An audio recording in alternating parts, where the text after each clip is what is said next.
Nah, kalau bicara masalah aset SMA Negeri 1 Cikarang Selatan, yang pertama adalah peserta didik. Peserta didik kita ini merupakan aset yang tidak ternilai. Ini kita adalah semua kegiatan kita itu orientasinya adalah pada siswa, kepada peserta didik. Apapun kegiatan yang kita lakukan, tidak lain tidak bukan adalah tujuannya adalah untuk peserta didik, kemajuan prestasi baik secara akademik maupun non akademik. Kita lihat atmosfer, kondisi generasi atau peserta didik SMA Negeri 1 Cikarang Selatan itu secara akademik ya lumayan bagus, itu kan mampu bersaing dengan sekolah-sekolah lain yang ada di Kabupaten Bekasi. Kemudian secara akademik juga tidak kalah ya. Hampir setiap minggu, dikatakan hampir setiap hari mereka ikut kompetisi baik secara individu maupun melalui organisasi ekstrakurikuler. Mereka mampu membawa piala-piala baik tingkat nasional, tingkat provinsi, tingkat kabupaten, apalagi itu merupakan aset buat kita yang harus kita fasilitasi. Nah itu kemudian juga nilai juang, jiwa juang mereka. Boleh dikatakan SMA Negeri 1 Cikarang Selatan ini anak-anaknya jiwa juangnya benar-benar luar biasa. Mereka mampu bersaing, terutama misalkan untuk tahun kemarin 2021-2022 mereka bisa menaklukkan berbagai perguruan tinggi. Kemudian juga guru. Kalau untuk SDM guru luar biasa, punya potensinya hebat. Cuma sekarang yang harus dikembangkan adalah kemampuan untuk menyalurkan atau kemampuan untuk meningkat. Potensi sudah ada, tapi tinggal pengaplikasian potensi itu yang masih kurang. Harus ada motivasi, harus ada semangat dari dalam diri Bapak Ibu gitu kan. Sebenarnya kan free sekali gitu kan, tempat, waktu itu kita beri kebebasan gitu untuk menyalurkan potensi. Tapi kadang ada beberapa kendala, misalnya semangatnya yang masih belum tumbuh gitu. Itu yang perlu secara potensi ya luar biasa. Ketika Bapak Ibu misalnya kan baik dari segi IT gitu, misalkan dari segi lulusan gitu kan, dari segi pengalaman itu luar biasa, tidak kalah dengan sekolah-sekolah lain gitu kan, Bapak Ibu gitu kan. Tinggal kita memberdayakan potensi itu aja. Jadi bagaimana kita cara memberdayakan potensi yang ada, itu yang harus kita pupuk, itu yang harus kita kembangkan. Nah itu siapa yang mau mengembangkan? Mungkin calon-calon guru penggerak ini mampu menginfluence gitu maksud Ibu, mampu menginfluence, mampu memberikan vibe positif, semangat yang luar biasa untuk guru-guru kita ini. Ya semoga nanti potensi-potensi yang mereka miliki ya tidak sia-sia seperti itu maksudnya. Itu mungkin itu yang dari Ibu. Baik juga tata usahanya gitu, tata usaha juga bekerja dengan luar biasa gitu kan. Ya tapi perlu sambil berjalan perlu kita berikan penekanan dari berbagai kondisi gitu, itu aja sebenarnya. Baik Bu, terima kasih untuk masukannya pada aset modal manusia. Nah, bagaimana Bu dengan modal sosial yang ada di sekitar kita yang bisa kita eksplor, bisa kita maksimalkan pemanfaatnya untuk kemajuan sekolah.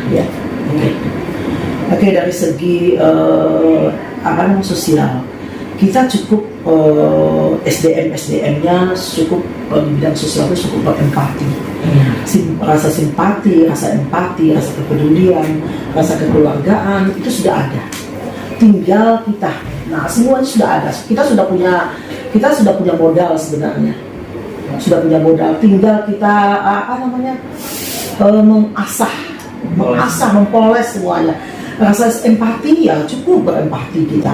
Kepedulian sama teman-teman yang misalnya kira-kira teman-teman dan mendapat berita duka, berita suka, kita cepat terjun berempati. Kita cepat setidaknya kita dengan ucapan bahagia, kalau dia sedih ucapan sedih.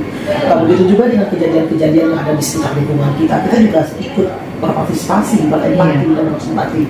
Apalagi kalau kejadian-kejadian yang misalnya sekitar Jawa Barat. Nah kemarin dengan gempa bumi yang terjadi di Cianjur, siswa kita ternyata melalui informasi dari kesiswaan, anak kita yosis langsung bergerak tanpa ada perintah dari ibu sebagai kepala sekolah. Ternyata anak-anak sudah mulai bergerak, sudah mengumpulkan donasi gitu. Itu tuh rasa empati dari siswa kita sudah luar biasa Bapak Ibu. Begitu juga apalagi dengan kita sebagai tenaga pendidik yang bisa memberikan contoh. Nah itu bisa empati dan simpati itu secara sosial bisa kita asah selalu dengan kebiasaan-kebiasaan. Kalau kita tidak biasakan rasa ini, simpati dan empati ini, itu tidak akan lama-lama dapat kita asah selalu. Nah itu harus ada inisiatif dari kita seperti itu. Jadi secara diam-diam, secara pribadi Ibu sedikit ada tujuannya adalah ingin dekat itu dengan masyarakat, tapi tidak terlalu formal. Jadi dengan waktu-waktu santai Ibu melakukan pendekatan seperti itu. Jadi itu contoh di pihak lingkungan kita sadar betul bahwa posisi sekolah kita ini sangat tidak strategis, terutama untuk akses ya Pak ya. Jadi itu tidak membuat kita menjadi halangan untuk kita berprestasi.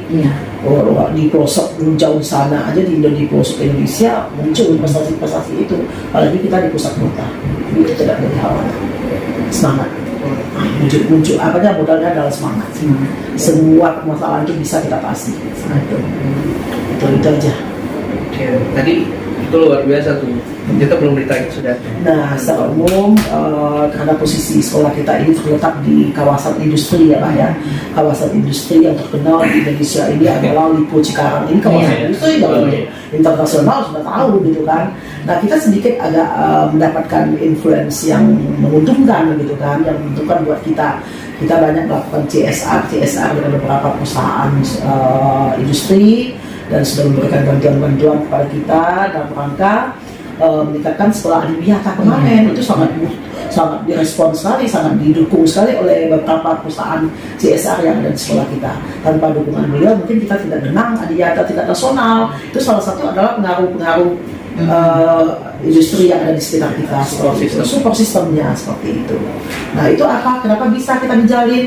Itu semuanya adalah inisiatif Bapak Ibu guru. Bisa belajar mata pelajaran pun nggak harus di kelas, bisa mereka bisa melakukan kultivasi, bisa di lapangan, bisa di bawah pohon dan segala macam. Itu harus kita fasilitasi, kita buat sedapat mungkin gitu loh. Nah tapi sekarang program kita adalah ke lapangan terus terang Pak. Jadi sudah kita programkan baik dari sumber dana yang ada maupun dari sumbangsi masyarakat. Nah, itu nanti kita akan berdayakan insya Allah untuk pengembangan. Kemudian sarana-sarana lainnya yang mendukung juga akan menjadi perhatian kita seperti itu. Jadi secara keseluruhan sarana yang ada di SMA Negeri 1 Jakarta Selatan ini sudah dikatakan lumayan mendukung. Jadi perbedaan itu tidak menghalangi kita untuk bergerak maju. Perbedaan itulah yang membuat kita semakin solid gitu kan. Berbeda-beda tapi tetap satu tujuan kan seperti itu. Nah di sini kita harus melahirkan toleransi. Kita harus bertoleransi kepada apapun bentuknya, mau suku, budaya, agama, itu toleransi. Kita saling menghargai, saling memahami, itu intinya. Ya kalau hanya kita misalnya satu aja, misalnya kita mono gitu kan, bukan multi, kita nggak hidup gitu. Kenapa kita bisa hidup? Karena kita hidup dulu, karena ada banyak keanekaragaman.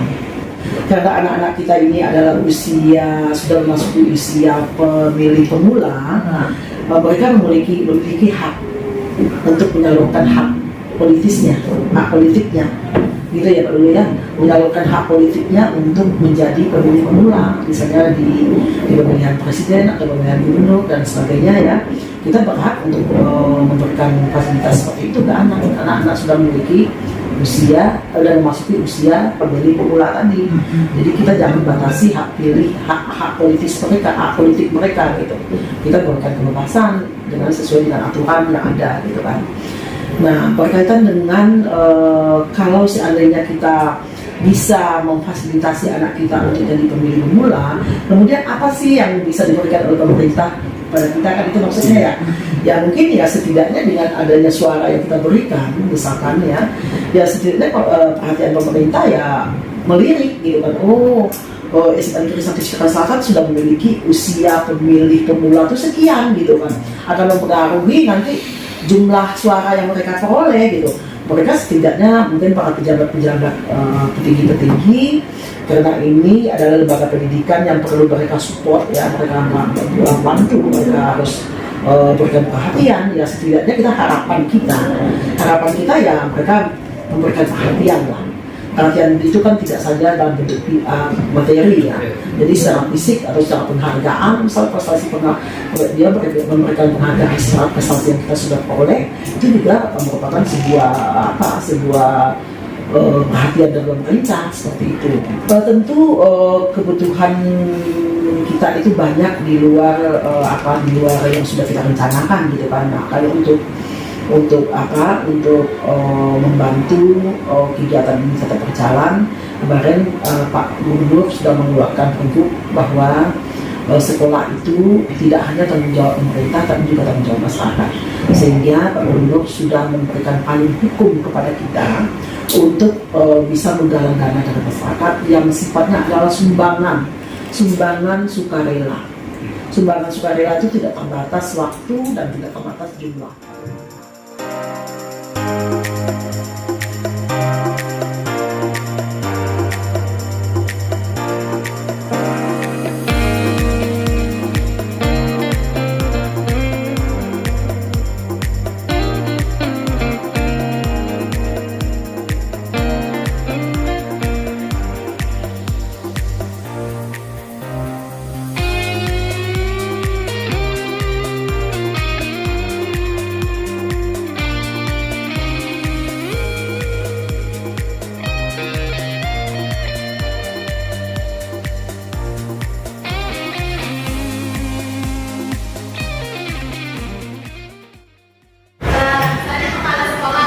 Iya, kepala sekolah.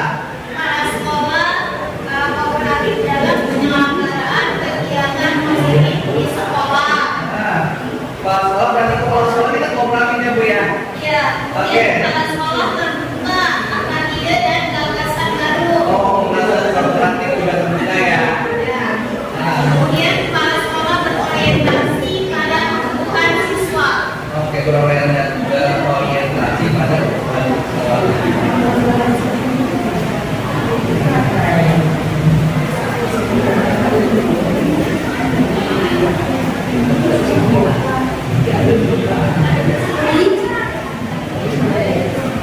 Oke, terus ada lagi nggak? Kira-kira seperti kepala sekolah nih? Ada guru. Guru, Ya, satu. guru. Sebagian guru besar sudah lulusan S1. Nah, guru kita sudah S1 semua ya? Ya. Lebih dari setengahnya sudah bersertifikasi. Dia memiliki wawasan yang luas berkenaan dengan praktik pembelajaran.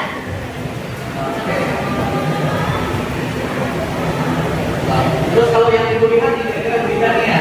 Kalau dilihat dari siswanya sendiri seperti apa pada siswanya? Kalau dari siswanya kreatif, ya, kreatif, mudah digerakkan. Kemudian siswa heterogen dari gender, tingkat ekonomi dan budaya. Oke, Anda buka Wila.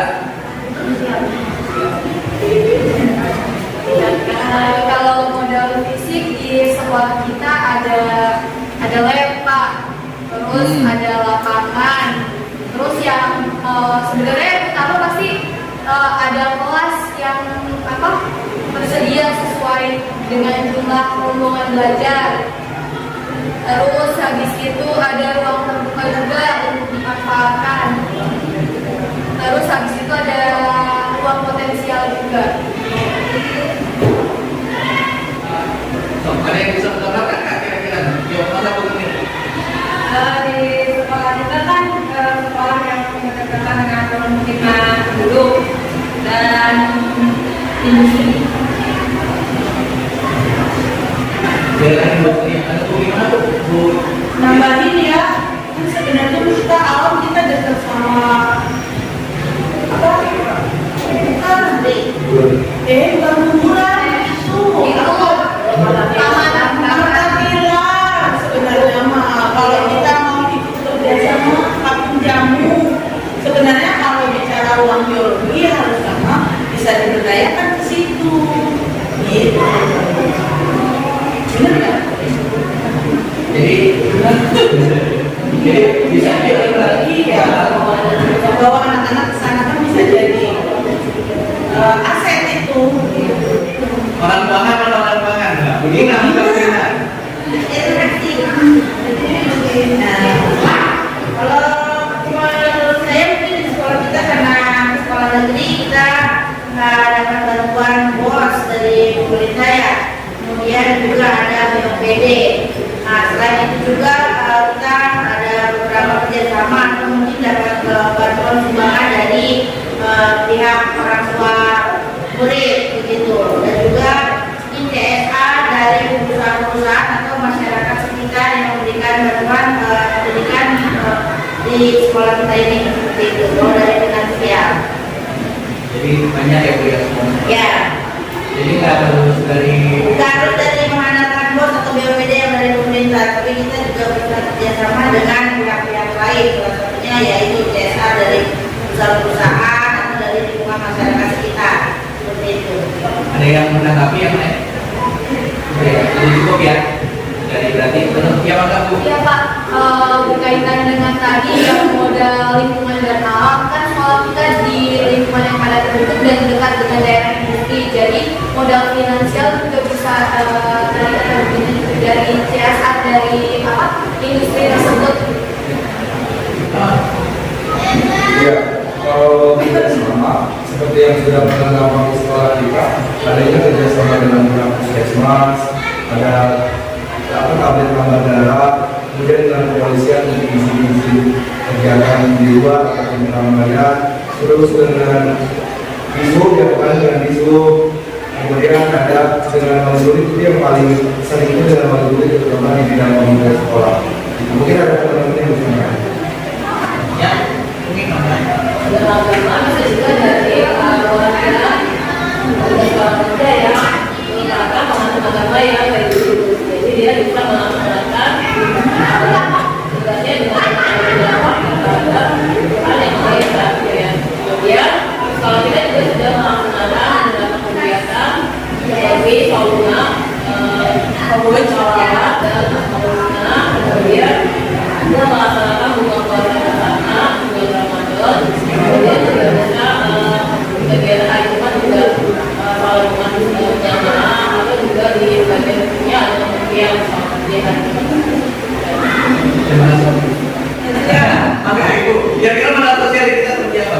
Ya, mungkin kalau dari modal sosial, sekolah kita kan sudah beberapa kali melakukan yang sehubungan dengan sosial seperti anak-anak OSIS yang melakukan bansos, sumbangan anak yatim, yang kemudian di kita juga ada yang 21 orang per pagi gitu. Kemudian toleransi antar umat beragama di sekolah kita juga kan agamanya beragam. Nah, di situ juga toleransinya sudah cukup bagus gitu.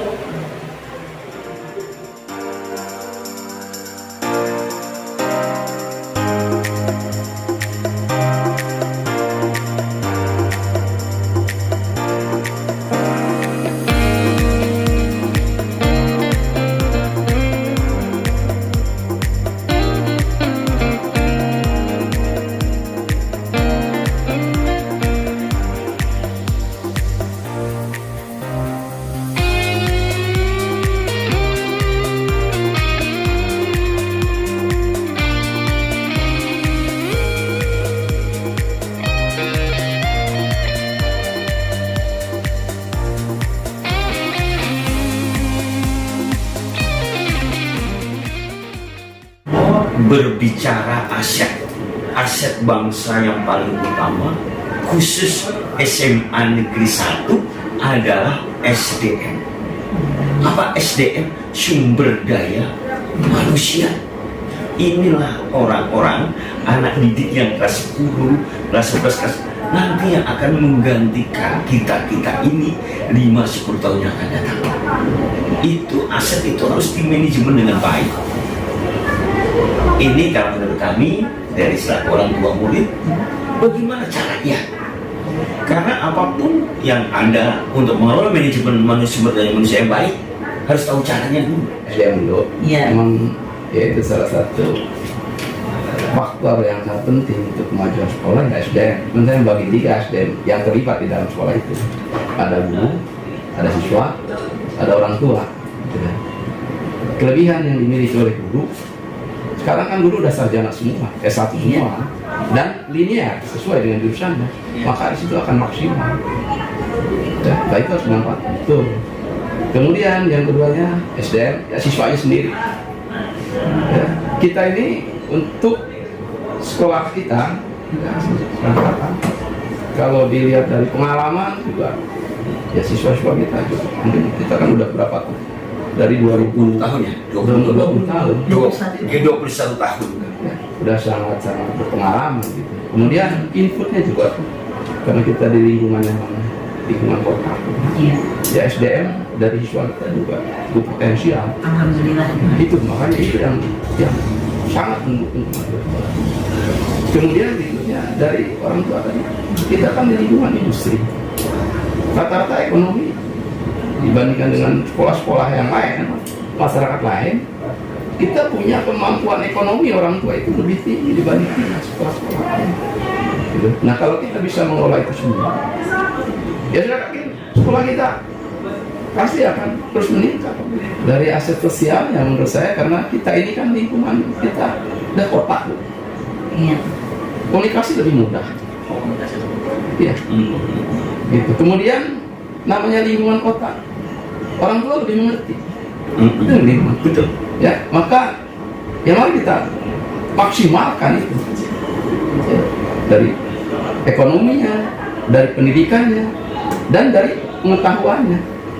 Bagaimana supaya berkesinambungan? Perlu yaitu anggaran PSM, partisipasi masyarakat, yang insya Allah besok tanggal berapa sih?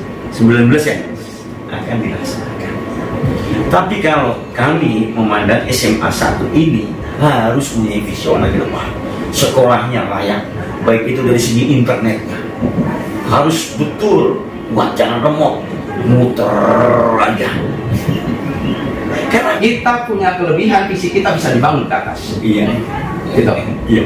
Ya, Potensial di iya, bisa dibangun ke atas. Karena tadi udah komit dari Ibu, kita Iya. jangan lihat masalah. Kita lihat potensi yang kita miliki berkaitan dengan fisik sekolah. Fisik sekolah kita bisa dibangun ke atas, kemudian tadi ada PSM. Kalau misalnya pemerintah tidak mendukung, kita bisa berkolaborasi dengan komite, dengan masyarakat. Kan ada yang pertama, kemauan dari stakeholder yang ada di sekolah ini dulu, yaitu kita menggunakan back to regulation-nya, aturan mainnya di pemerintahan daerah maupun pemerintahan pusat sama, yaitu kita rajin mengikuti musrembang di tingkat RT, tingkat desa, itu kan regulasi itu harus ditemui. Kemudian tingkat kecamatan, tingkat kabupaten, tingkat provinsi, SMA kan di bawah naungan provinsi. Tetap regulasi itu, alur itu harus ada, karena sekarang berbasis digital. Setelah itu tetap alur yang resmi kita gali. Jalur yang kedua ada jalur koordinasi. Artinya apa? Si kepala sekolah atau pengambil kebijakannya di sini tanya, masuk dokumen nggak? Desa masuk nggak?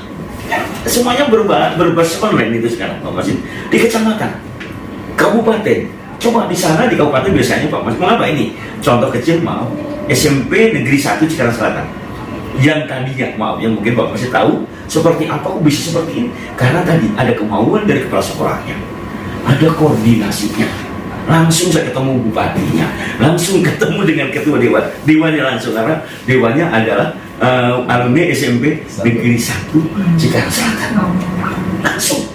Nah, kalau SMA bagaimana cara? Tetap, ya terima kasih. Kalau menurut pendapat saya, maka dalam logo Garuda Pancasila ada kata Bhinneka Tunggal Ika. Bahkan dalam kurikulum IKM kalau nggak salah, ada proyek pengembangan belajar Pancasila ya. Iya. SMA ada ya? SMA udah Ada ya? Udah udah jalan. Bapak waktu itu kan Iya. Di SMP juga sama. Mengapa kata Pancasila itu dikedepankan? Karena kami punya pendapat saya. Gedung yang ada pencakar langit itu adalah beberapa material yang berbeda. Semen, besi, air bersatu akan kokoh. Dengan perbedaan pendapat, budaya, agama dan sebagainya, kalau menurut saya sebagai aset itu, aset bangsa yang harus kita lestarikan. Bagaimana caranya anak-anak itu, anak kita diberikan pemahaman. Berbeda itu indah, Nak. Jangan berbeda itu malah bercara-cara Sebenarnya ya itu tadi, kita dengan beda budaya, banyak budaya, kan bisa lebih indah daripada orang Sunda doang kalau ada acara. Ya udah kayak Jaipong doang. Tapi dengan adanya kita orang Medan, orang Jawa, orang dari luar daerah, coba kalau ada acara. Oh, nanti masing-masing menampilkan Contoh budaya kemarin kan masing-masing. ada pentas seni ya? Lah, Iya. Itu kan Iya, itu. Jadi ya kita jangan masih jangan terikat gitu, jangan terikat. Kembangkan aja semua yang kelebihan-kelebihan tadi. Ya baik budayanya, termasuk agama juga. Sebenarnya perbedaan agama itu tidak menghambat, asalkan ya semuanya kita berjalan di rel masing-masing. Tidak saling ganggu selama ada toleransi itu dijalankan.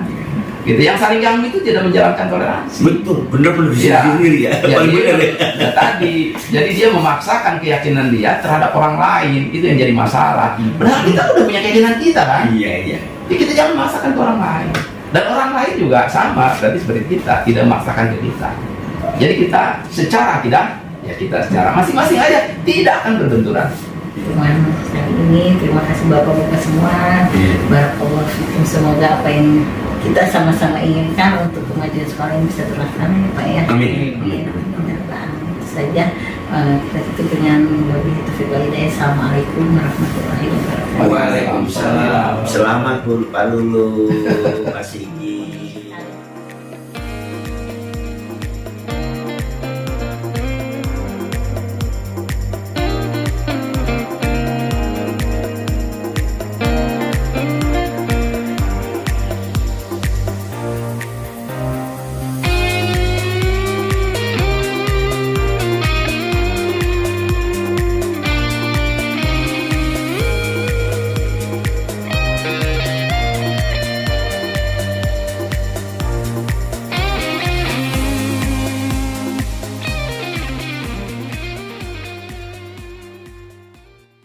Pada umumnya ketika bicara aset yang tergambar oleh seseorang itu biasanya aset fisik ya. Biasanya sarana, prasarana dan lainnya.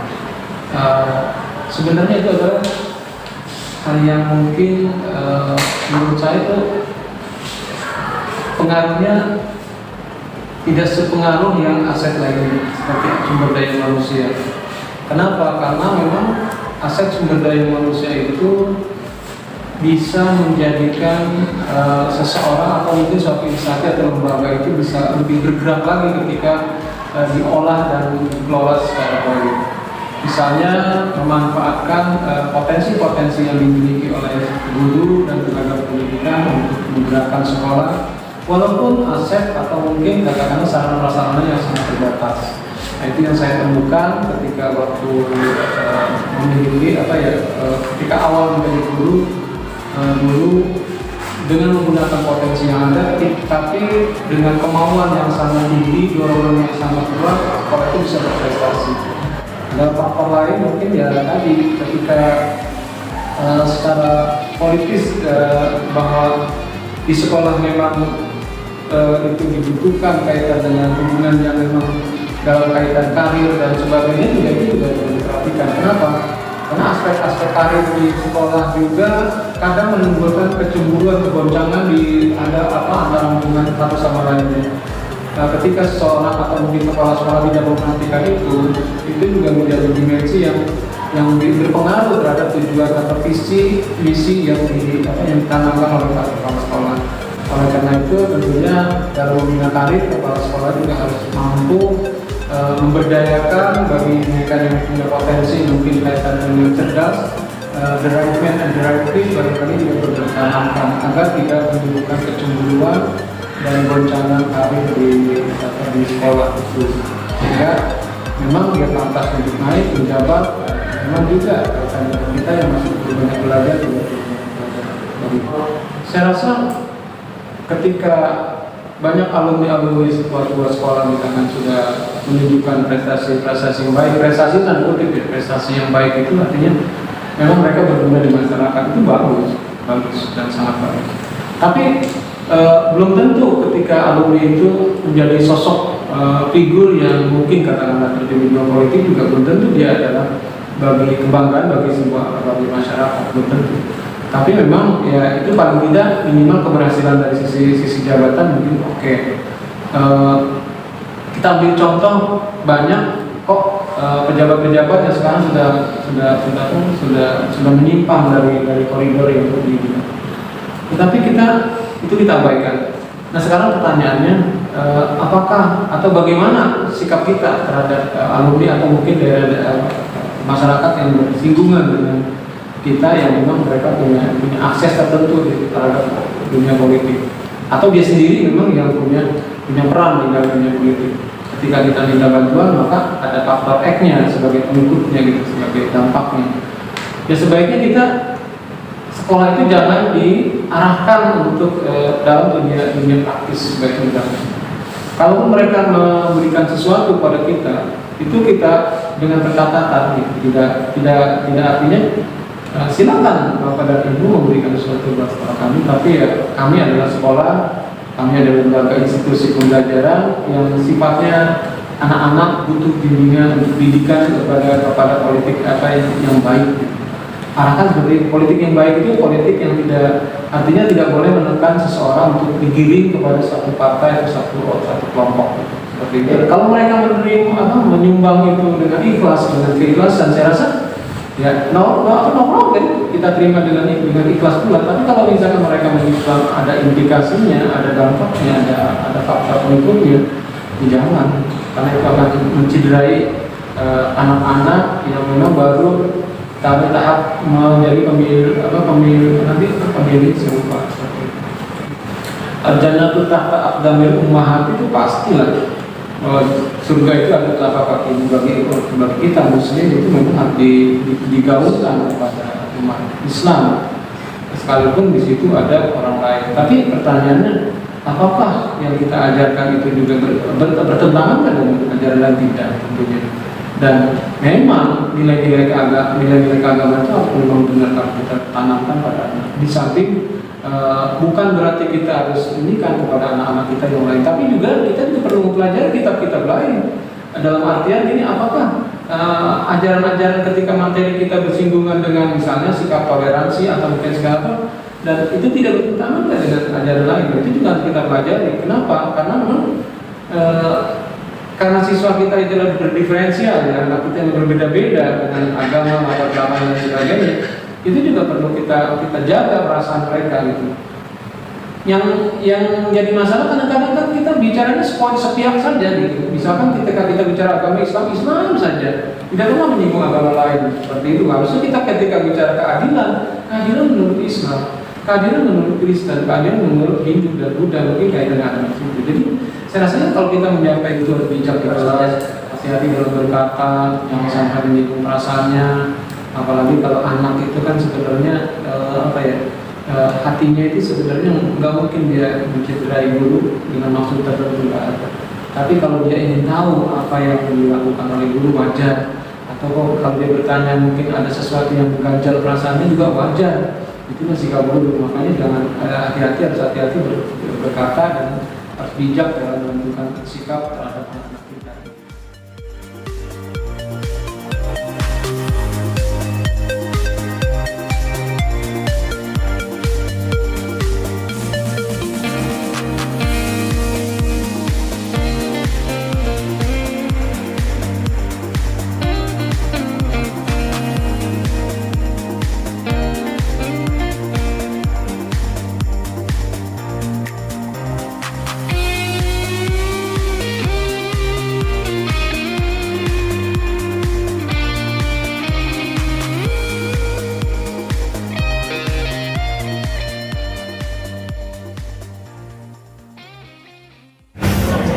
Kalian kan pasti sebagai siswa sering kali merasa ketika melakukan kegiatan, ketika sekolah, ketika belajar, banyak sekali lihat banyak yang kurang di kita itu ya, baik dari gurunya, baik dari tenaga PU-nya, dari OB, guru, dari teman-teman juga seringkali bikin hal-hal yang nggak enak, bikin hal yang tidak mengenakan buat kita gitu ya, baik itu dari pendidikannya, baik itu dari perilakunya, sehingga yang kita pikirkan itu selalu masalah dan masalah terus.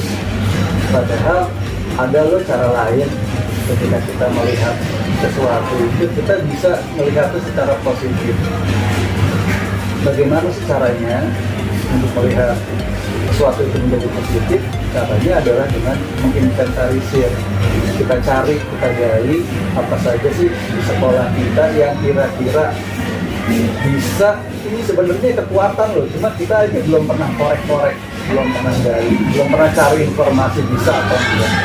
Nah, sekarang ada beberapa pertanyaan nih, ada beberapa elemen yang harus kita Bapak ingin gali dari kalian. Nah, menurut kalian dari segi guru-guru, memang ya nggak Bapak pungkiri kita banyak kekurangan, tapi ada nggak sih menurut kalian guru-guru yang memiliki potensi yang besar untuk memajukan sekolah kita? Ada contohnya, gak usah sebut nama, misalkan apa sih yang bisa dikorek dari dia? Sebut nama nggak apa-apa.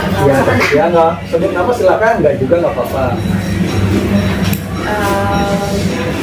Banyak sih Pak, cuman saya lebih ke kayak Bu Mauli sih. Kenapa? Soalnya Bu Mauli itu kreativitasnya ada, jadi kayak dia juga masih muda, terus kreativitasnya dia semangatnya tinggi, terus kreativitasnya tuh banyak. Jadi mungkin kedepannya bisa Bu Mauli itu bisa lebih, karena kalau misalkan dia ditempatin di seman yang cocok yang bisa bikin dia ngeluarin potensi Bu Mauli, itu bisa bikin sekolah maju sih kayaknya. Itu nanti bisa mau diajak tuh kalau ada apa-apa, Bu Mauli lagi nggak apa-apa, karena kan memang orang-orang berpotensi itu harus diajak, karena kalau nggak diajak nggak mungkin dia melibatkan diri sendiri kan, gitu. Ntar ditanya siapa lu gitu kan, itu kan. Ada lagi nggak? Ada Pak. Siapa? Bu Neng Marlina. Dia tuh semangat ya, kalau semangat lagi ngajar tuh kayak bikin kita sebagai murid tuh Muter juga dia bagus gitu. Mood kalian juga ikutan ikut bawa. Terus Dia kayak terbuka gitu sama pertanyaan gitu. Terus habis itu apa ya? Sangat taat atau peraturan gitu loh Pak. Kayak misalnya siswa kalau misalnya nggak boleh dispen di hari itu ya nggak bisa dispen kalau nggak. Jadi benar-benar teratur banget. Terus apa ya, kalau cara ngajarnya juga menurut saya sih seru banget. Cara ngajarnya kayak dosen. Iya, kayak dosen banget Pak. Beliau pernah jadi dosen juga. Terus habis itu yang kemarin kayak sidang pleno tuh Bu Neng udah benar paham gitu. Dia banyak ngasih kontribusi yang banyak ya, kayak ngasih tau ilmu-ilmu tentang bagaimana pleno yang benar gitu. Oke. Ada lagi nggak? Atau selain dari guru, dari siapa gitu?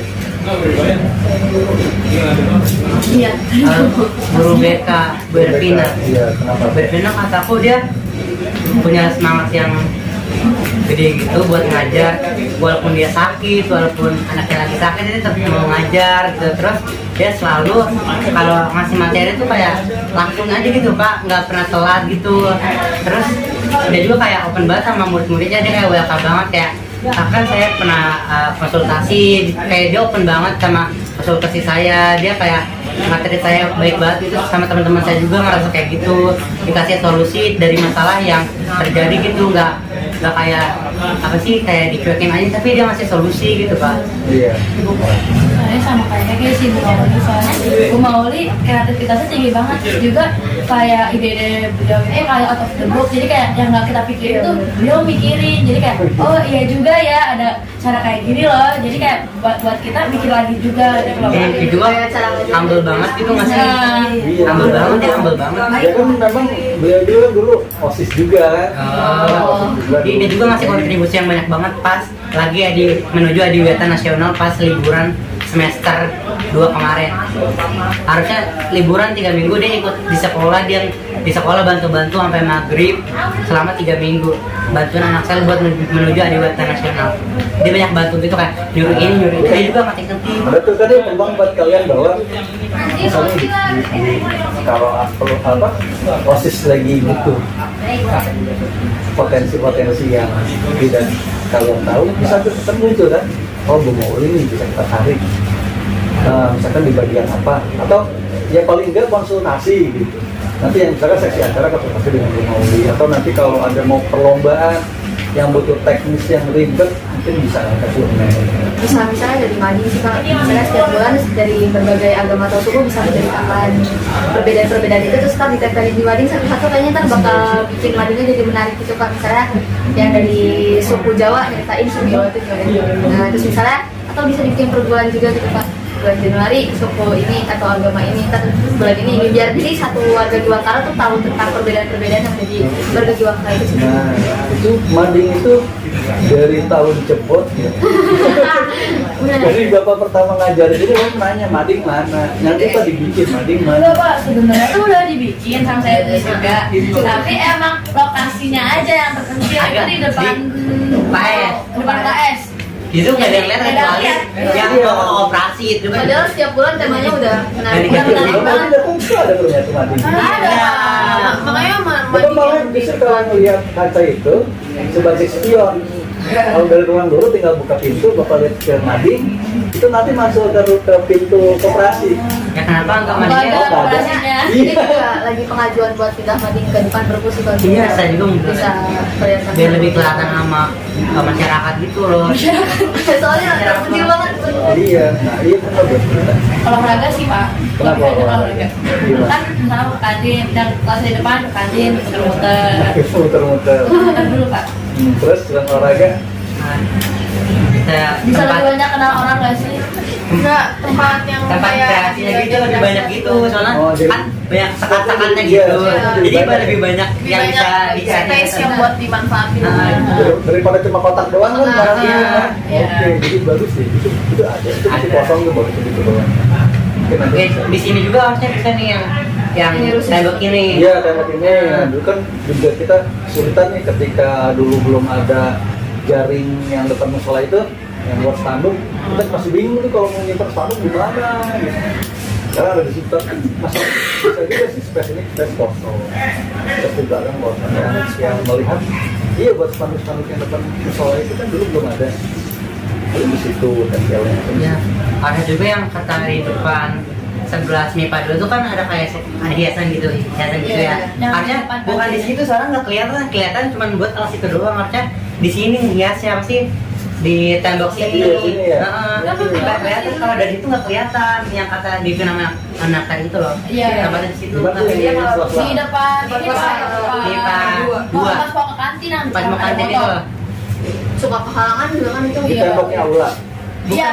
Bukan aula. Saya kelas saya Pak Oh, belakang kantin. Ah. Jadi yang lihat cuma kelas Iya, tembok Iya, doang. Ada. Iya, itu yang lihat kelas MIPA 2 doang kan jarang orang sengaja ke sana kan kalau bukan muka MIPA 2. Ya mungkin bisa tuh bikin nanti kan. Mungkin yang itu nanti dipindah tuh yang di ruang kata itu ya bisa lah. Nah, jadi kan ternyata apa yang ada di sekolah kita itu sebenarnya bisa dimanfaatkan. Jadi ide kamu bisa lebih banyak muncul kan. Kalau dari obrolan dengan teman-teman Bapak, terutama dari yang sekolah swasta, mereka justru anak-anaknya itu jadi kekurangan kreativitas. Contohnya misalkan kalau di swasta itu kan nggak ada yang namanya tiket. Iya kan? Semua ditiketin. Jadi mereka tuh nggak tahu gitu gimana caranya membuat struktur tiket, gimana caranya nyapu. Mungkin kalau nyapu itu mungkin bisa ya. Tapi ya nggak tahu gimana caranya ngehias kelas, terus mungkin server throwback gitu kan nggak mungkin ada. Jadi kita kan justru dengan banyaknya kekurangan, justru kita jadi banyak punya kreativitas yang lebih